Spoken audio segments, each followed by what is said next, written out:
Assalamualaikum warahmatullahi wabarakatuh. Swastiastu, Namo Buddhaya, Sugeng Rahayu, Shalom, salam kebajikan, salam sejahtera. Halo semuanya. Di pembacaan kali ini kita akan melihat bagaimana alur keuangan kalian di 1 bulan ke depan, tepatnya di bulan Mei. Ya, kita akan mulai dengan melihat energi situasi menggunakan kartu situasi. Ya, lalu kita akan perdalam juga nanti. Jadi untuk melihat aliran rezeki kalian atau peluang dan juga kemungkinan timing datangnya uang. Dan di sini perlu diingat pembacaan ini bersifat general dan ini tidak mengikat pada zodiak weton ya. Energinya luas. Jadi siapapun kalian yang tertarik di energi ini,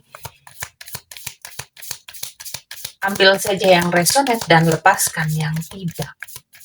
Dan sekarang kita masuk. Di sini ada obsession.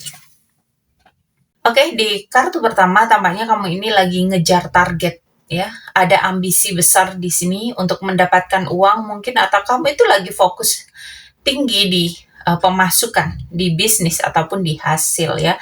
Tapi di sisi lain di sini juga kasih peringatan, bisa jadi ada rasa terlalu kepikiran soal uang, overthinking, atau keterikatan yang terlalu kuat sampai kalian itu stres ya.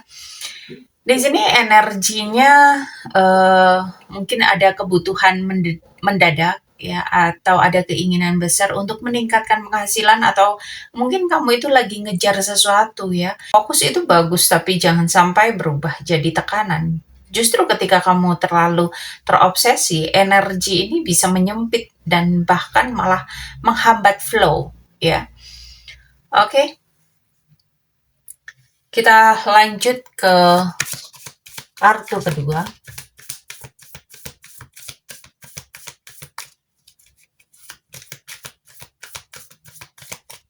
Dan di kartu kedua di sini ada Divine Feminine. Di sini rezeki kamu di bulan ini datang bukan dari ngejar. Bisa jadi keuangan kamu itu datang dari intuisi kamu, dari feeling, dari insting bisnis, dari ide ya, atau dari kreativitas, entah ini kayak kamu bikin konten, atau kamu itu lagi jualan, berkarya, atau sesuatu yang kamu buat ya. Ini energi feminim ini cukup menarik, bukan memaksa ya. Dan bisa juga ini berkaitan dengan figur perempuan, entah ini klien atau partner kamu atau orang yang bantu kamu secara financial. Ini juga bisa muncul uang di saat kamu itu lagi flow ya, bukan saat kamu maksa. Ada rezeki datang yang halus, yang bukan dalam kondisi yang besar ya. Dan kamu menikmati apa yang kamu kerjakan. Jadi kalau kamu itu lagi ngejar target, kamu itu diingetin bahwa rezekimu itu justru datangnya itu dari ketika kamu itu relax ya.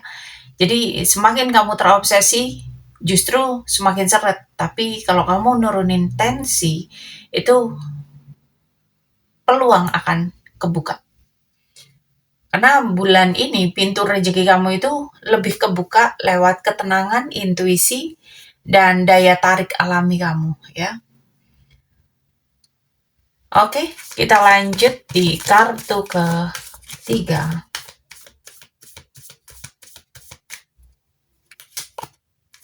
Di sini ada soulmate. Untuk kartu ketiga ini tampaknya ada tantangan atau pengeluaran ya. Ini biasanya berkaitan dengan hubungan yang dekat secara emosional. Ini bisa pasangan, gebetan, teman dekat kamu, atau orang-orang yang di lingkup kamu ya. Orang-orang yang dekat sama kamu. Jadi ada kemungkinan pengeluaran karena orang lain ya. Karena orang-orang di sekitar kamu. Ini bisa pengeluaran untuk pasangan, keluarga dekat, atau seseorang yang kamu sayangi, ya. Atau kamu itu jadi lebih longgar secara financial karena perasaan. Dan ini bisa kayak kamu itu traktir orang, kasih hadiah, kamu mungkin bantu secara financial, atau mungkin ada pengeluaran untuk quality time, misalnya jalan-jalan, makan, healing, ya. Atau bahkan kamu itu terlalu ngasih ke orang-orang di sekitar kamu, itu juga bisa, ya, karena ada rasa kepedulian. Dan kamu itu juga diingatkan untuk batasan. Bisa jadi batasan kamu itu mulai tipis di bulan ini, ya. Keuangan kamu itu bisa tergeser karena prioritas ke orang lain, ataupun keputusan finansial kamu jadi lebih kayak emosional, ya, daripada pakai rasional. Dan memang di sini itu lebih ke tarikan emosional yang bisa bikin uang keluar. Jadi walaupun ada potensi rezeki masuk, pengeluarannya juga cukup dipengaruhi oleh sebuah hubungan. Ini bisa hubungan kamu dengan orang yang kamu sayang, ataupun orang-orang di sekitar kamu, ya. Atau mungkin kolegamu, ya. Dan di sini kamu diingatkan, peduli itu boleh, memberi itu boleh, tapi tetap jangan sampai hati kamu itu mengalahkan logika di keuangan, ya, biar nggak sampai boros banget, atau kamu mengorbankan tabungan-tabungan untuk orang-orang di sekitar kamu. Oke, kita lanjut ke kartu keempat.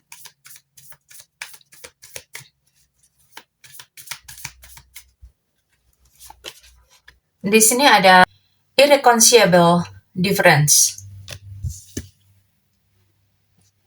Di sini memang ada ketidaksesuaian atau perbedaan yang sulit disatukan, terutama dalam konteks keuangan, ya. Ada kondisi di mana pemasukan dan pengeluaran kurang seimbang, dan ada perbedaan prioritas antara kebutuhan dan keinginan. Dan ini bisa berkaitan dengan antara kamu dengan pasangan, atau antara kamu dengan orang-orang di sekitar kamu, ya.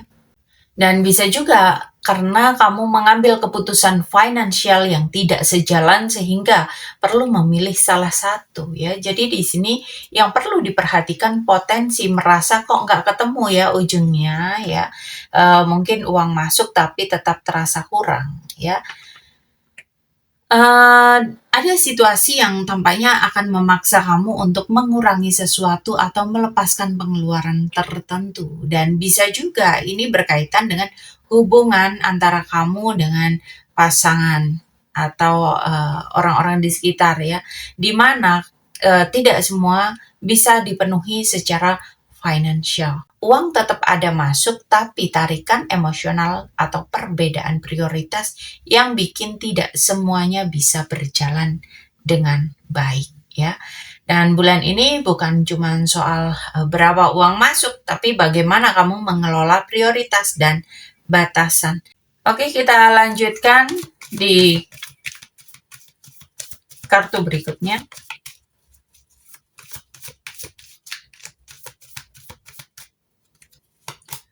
Di sini ada Page of Sword. Di sini tampaknya ada pergerakan finansial yang datang dari sebuah ide, komunikasi, atau informasi, ya. Mungkin kalian itu dapat peluang dari medsos, atau konten, atau jualan online, ya. Atau mungkin kalian itu dapat informasi baru, ini bisa kayak loker, proyek, atau peluang yang datangnya tiba-tiba melalui sebuah komunikasi atau negosiasi atau chat, ya.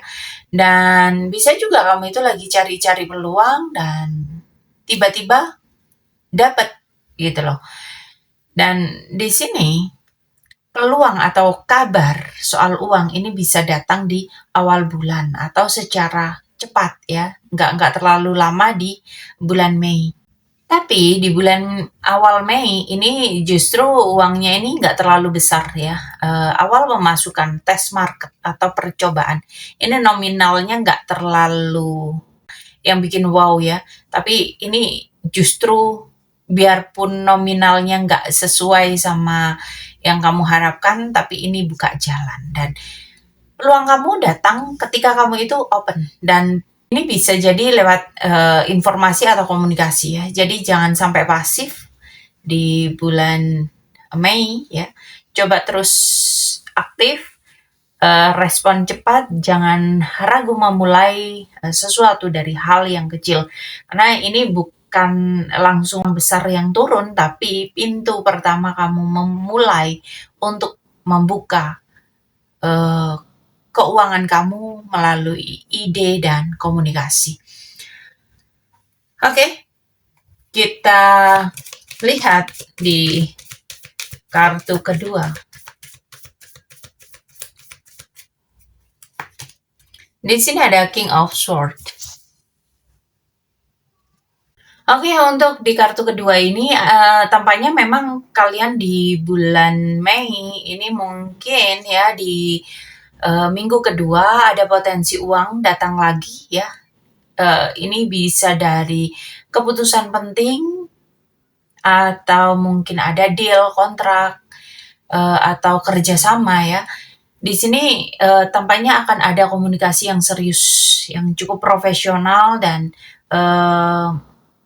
ini bisa kamu itu dapat klien yang besar atau orang yang punya posisi yang akan kalian temui atau kalian ketemu atasan yang membuka peluang ya untuk masuknya uang. Dan ini sudah mulai ke arah yang lebih matang dan tegas ya. Jadi kemungkinan akan ada perkembangan dari peluang awal yang akan datang mulai jadi nyata di minggu kedua ya. Dan di sini lebih besar dibanding sebelumnya. Jadi uang yang bakal masuk ini lebih stabil dan ada keputusan untuk menentukan arah financial. Misalnya kayak kalian itu membuat proposal yang disetujui ya atau membuat tawaran yang disetujui. Dan di sini tampaknya entah ini energi kamu atau energi seseorang mengambil kendali dan memutuskan untuk mendapatkan hasil yang lebih baik ya. Jadi memang peluang di awal bulan yang kecil yang nggak terlalu besar itu bisa jadi sesuatu yang lebih menghasilkan di minggu kedua. Tapi memang di sini ada catatan juga ya, kalau dikaitkan ini bisa jadi akan ada konflik antara logika keuangan dan perasaan. Dan di sini bulan ini kamu itu kayak dipaksa untuk berpikir dalam urusan uang, bukan untuk pakai perasaan lagi. Oke, di kartu ketiga,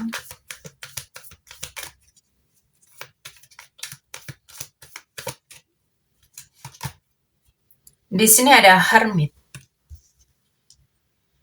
Di kartu ketiga, kamu itu cenderung lebih menahan pengeluaran ya, tidak terlalu aktif, cari peluang baru dan lebih fokus untuk mengamankan yang sudah ada dulu. Ini bisa jadi momen uang tidak terlalu banyak keluar ya, nggak banyak bergerak. Atau kamu itu sengaja buat nge-push dulu ya. Di sini energinya memang lambat ya di pertengahan menuju akhir ini dan setelah ada kejadian penting tampaknya itu jadi keputusan kamu ya untuk sedikit memperlambat pengeluaran.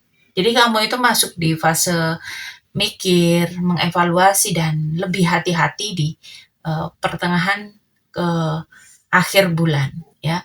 Dan di sini memang nominalnya cenderung tidak terlalu besar, tapi lebih ke cukup dan dijaga. Dan fokusnya bukan lagi nambah banyak, tapi menjaga supaya nggak bocor. Dan di bulan Mei, kamu itu kayak diminta buat ngerem supaya kamu tidak kebablasan ya.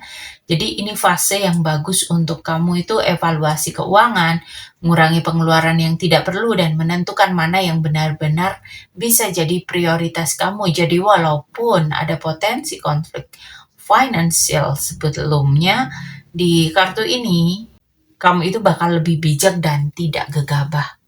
Oke, kita lihat di kartu terakhir. Di sini ada King of One. Di akhir bulan kamu itu tampaknya mulai lebih percaya diri soal uang ya. Kamu itu berani mengambil langkah atau keputusan besar dan mengambil kendali penuh atas kondisi financial kamu. Uang datang dari inisiatif kamu sendiri ya, dari bisnis atau usaha yang kamu gerakan, dan ini bukan energi yang pasif. Jadi di akhir bulan kamu itu mulai menentukan arah uang kamu, dan di sini memang di akhir bulan ini puncaknya energi ya. Di akhir bulan ini ada pergerakan yang lebih kuat, dan ini bisa berupa aksi, peluang, atau pemasukan yang lebih lumayan ya, dan cenderung lebih besar, lebih signifikan. Tapi datangnya karena kamu ngambil aksi, karena keberanian kamu, karena keputusan kamu sendiri. Jadi bukan dikasih, tapi kamu yang menciptakan pemasukan-pemasukan itu. Kamu itu tidak stuck, justru bisa membalik keadaan di akhir bulan. Ya, jadi uang itu masuk ada, tapi awalnya memang kecil. Kamu itu harus mengevaluasi. Di sini memang tantangannya itu masih di emosi dan logika ya, untuk pengeluaran ini, dan di akhir bulan kamu kembali bisa pegang kendali dan bisa menciptakan pemasukan yang lebih kuat. Di bulan ini, di bulan Mei, ini bukan tentang langsung banyak dapat duit, tapi tentang belajar mengatur, memilih, dan akhirnya mengambil kendali keuangan kamu. Oke, di sini peluang uang masuk itu kelihatan ya dari tebaran ini. Ini estimasi di awal bulan ini masih kecil ya. Dan ini memang kayak energi trial buat pembuka ya. Ini bisa kayak DP, uang masuk bertahap, atau kamu itu baru deal, belum cair full ya. Di pertengahan justru ada kenaikan. Ini memang fase uang mulai masuk lumayan ya, tapi memang butuh komunikasi yang makin serius. Dan tergantung sama keputusan dan logika kalian juga ya. Dan di pertengahan bulan, di tanggal 15 sampai 20, justru di sini titik paling rasional ya. Bisa ada uang masuk yang lebih jelas dari pekerjaan, dari proyek, atau keputusan penting. Ini bisa langsung kepake atau enggak semuanya ngendap ya di tabungan kamu. Dan justru nanti di pertengahan ke akhir ini bakal ada energi melambat ya. Ada uang masuk, tidak terlalu terlihat, lebih ke nahan dan evaluasi. Dan di sini memang ada pemasukan yang cukup kecil, dan fase pengeluaran ini lebih kalian kontrol, dan kalian itu mulai sadar mana yang perlu di-cut, mana yang masih bisa dijalankan ya.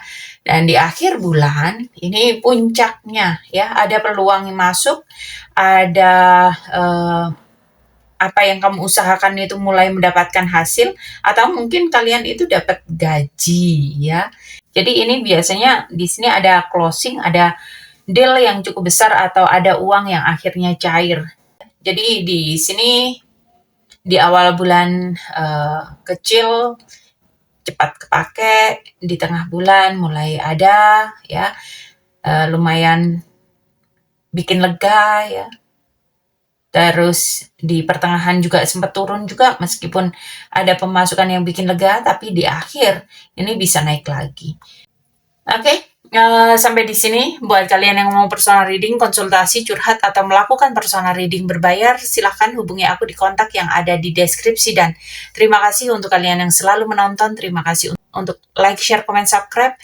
Dan terima kasih untuk kalian yang selalu berbelanja di keranjang afiliasi. Semoga kalian semua selalu diberikan kesehatan, keberlimpahan, kemakmuran, dan kemudahan-kemudahan dalam kehidupan. Oke, sampai ketemu di pembacaan-pembacaan berikutnya. Thank you, and I love you.